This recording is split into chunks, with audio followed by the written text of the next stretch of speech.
আসসালামু আলাইকুম নাহমাদুহু ওয়া নাসাল্লু আলা রাসূলিহিল কারীম আম্মা বাদ ফাউযু বিল্লাহি মিনাশ শাইতানির রাজীম বিসমিল্লাহির রহমানির রহিম।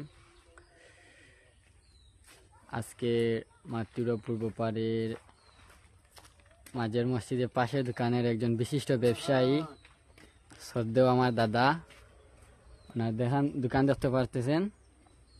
দোকানের নাম হয়েছে গিয়া কলিমুদ্দিন স্টোর, নাইনি কলিমুদ্দিন স্টোর। তার লগে আমরা কিছু সাক্ষাৎ করমু, তার কিছু জিকাইমু, উত্তর দিবা, আপনারা জানবা। থানোর দোকান দেখতে পারা মাতুরা পূর্ব পাড় ও বাটা বাজারের ফুলের এখান যেখানে মসজিদর আটোর বামের রাস্তা দিকে আইয়া মাঝের মসজিদের পাশের দোকান। তাহলে দাদা ভালো আছো নি? কিতা খবর? দোকানদারি কেমন চলে? ভালো চলেন নি? পিঁয়াজ আলু কত করি? পেঁয়াজ আলু এখানে অবস্থা। পিঁয়াজ কত করি?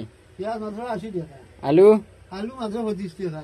150 টাকা। 150 টাকা। 100 টাকা। আর রসুন কত করি? রসুন 150 টাকা। আচ্ছা, তো দাম কম আছে কিছুটা। ব্যবসা চলে তো বালা? চলে। আপনারা সবাই দেখতে পারা দোকানের ভিতর যাবতীয় ভ্যারাইটিস জিনিস আছে। আপনারা সেরকমটা লাগলে অন্তনে নিতে পারবা, একবারে কম দামে পাইবা। আচ্ছা নি? ওই